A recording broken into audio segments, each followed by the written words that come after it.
बर' बाजार दखरा बाथौ आश्रमाव जा मोनसे जोंनि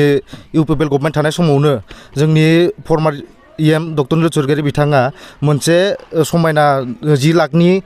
मोनसे गेट बेयाव दान होदोंमोन बा सरकारि माबा होदोंमोन नैबेखौ बिथाङा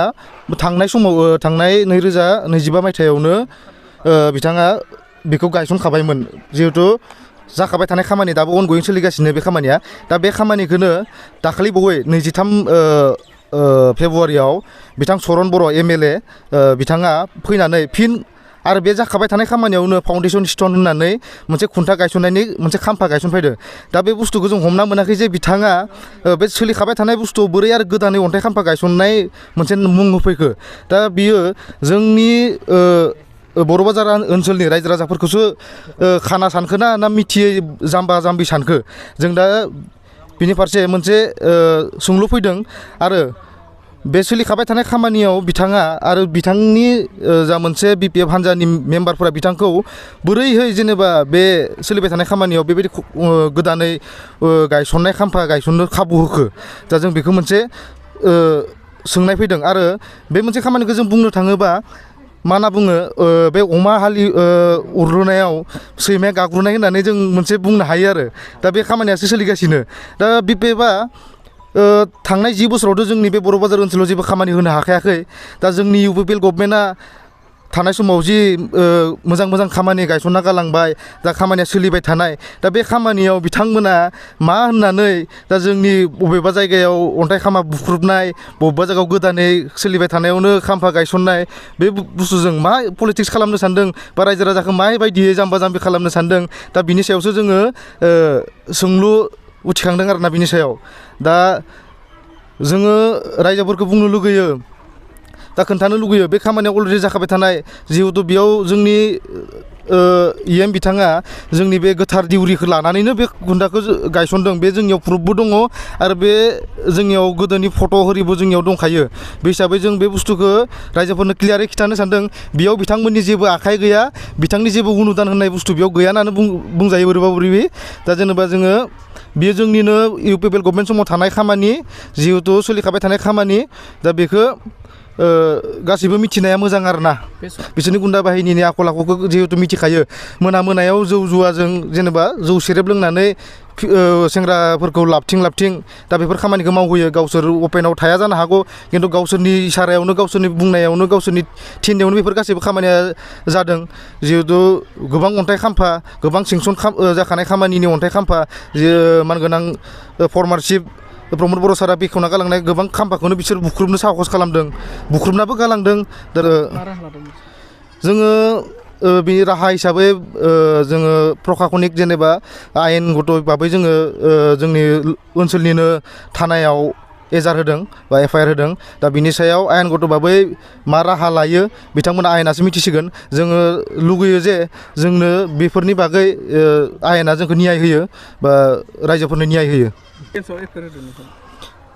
जोङो आनसलिक हिसाबै जेनेबा लकेलनि VCDC चेयारमेन बिथांनि दा एक्जिस्टिं चेयारमेन बिथांनि सायाव होनाय जादों बा बिथांमोननि मेम्बारफोरनि सायाव एजारखौ होनाय जादों बाबुराम ब्रह्म बिथांनि एगेन्सआव होनाय जादों जिहेतु बिथाङानो दा बे ओनसोल VCDCखौ सामलायदों हिसाबै बिथांमोननि इसारायावनो बेफोरखिनि खामानिया जादों होननानै जों सानो आरो बिनि थाखायनो जोङो बिथांमोननि सायाव बिथांमोननि एगेन्सै FIR होनाय जादों फर्मारशिप प्रमद सारा बे जोंनि माबा कालचारेल स्टेज मोनसे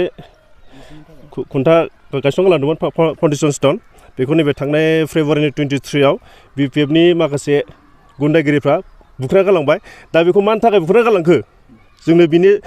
डिटेल्स कुइसनखौ नांगौ दा गावस्रा खामानि गोदान लाबोनो हायिनि थाखाय बेखौ माबा गालांसो एक्सपायार गालांबाय नामा दा बेल' नङा जोंनि नेक्स्टआव जाबाय नैबे सावथालगाव बेयावबो जोंहा सेंग्रेबालनि मोनसे लामा दंमोन बेयावथ' अलरेडि अनगयिं लामा बेखौबो सिफायनानै गावसोर गोदान माबा गाबाय फाउन्डेसन स्टोन खालामना गालांबाय दा मानि थाखाय जाहोन माबाखो दा सरन बर'आ 10 बोसोराव जेबो खामानि होनायाखै दा जोंनि बे जा अनगयिं खामानिखौसो बिसोर जास्ट माबा जोंनि स्टेसन माबा फाउन्डेसन स्टोनखौ सिफाय गावसिनि नाम खालामनो सानदों नामा बिसोर नैबे सारि मासावबो जेबो गोदान माबा गैया खामानि लाबोनो हायाखै दा आं बेखौनो बुङो बिपिएफआ मा सिस्टेमै बेखौ माबाखो बुफायना गालांखो मा जाहोनाव बुफायना गालांखो जोंनो बिनि कुइसनखौ नांगौ आरो बिनि उनाव जोङो जोंनि बर' बाजार आउटपस्टआवबो जों मोनसे FIR होना जाबाय दा बुंनो थाङोबा आरो जासिगोन दायो अमा गाग्लायखौ सैमा हामना गालांबाय दा बे जागासिनो दा जोंनि इउपिपिएलआ थांखानाय नैबे 5 बोसोराव खामानि मावनायखौ आद्रा थानायफोरखौ बै नैबे बिपिएफआसो दायो मावदों होननानै बेबायदि माबासो बिसोर गावसोरनि नाम लागासिनो अलरेडि बे जोंनि खामोन जोंनि अर्डार फैखानाय अनगयिंखा खामानिखा बेखौ बोरै सिफायनो हागौ बिसोर सिफायनानै गावसोरनि गोदान फाउन्डेसन स्ट'न खालाम गालांबाय दे फाउन्डेसन स्ट'नखौ खालामबाय जेबो नङा जोंनिखौ माबा सिफायनो दरखार गैयामोन बिसोर नांगौबा बिसोर गायोमोन नांगौबा बिसोर बेहाय खामानिखौ गावसोर मावोमोन जा बे बुंनांगौ गैयामोन खिन्थु जोंनि बे फाउन्डेसनखौ बिसोर सिफायनायनि जेबो मोन्थाय गैयामोन आरो बिसोरा खिन्थु बेखौ मा आयेननि मा सिस्टेमजों सिफायना गालांखो जोंनो बिनिखौ कुइसनखौ नांगौ आरो जों बिनि थाखाय जों गोख्रों राहा लानाय जाबाय जों बर' बाजार आउटपस्टआवबो जों मोनसे FIR खौ गथायनाय जाबाय आरो नै बिसोर मोननै फाउन्डेसन सिफायना गालांबाय नैबे बर' बाजाराव मोनसे कालचार स्टेज दंमोन माबानि 50 लाखनि ओमफ्राय मोनसे जाबाय नैबे नेपालिगाव बे सेंग्रेबेल रडमोन बेखौबो थांनाय 23 तारिख हराव सिफायना गालांबाय बे बिपिएफनि मेन वार्कारफोरानो बेखौ सिफायना गालांदों आसलथे बिसोर हर माने माबा गुन्दा बाहिनीसो होनानैसो सिफायो नामा बेखौसो बुंनांसिगोन फोरमायनाय जादोंमोन नामा नोंथांमोननो जोंनोथ' बे माबा हराखै नटिस हराखै जोंनो फोरमायाखैबो जास्ट बिसोर थांदों माबा सिफायना गारबोदों आरो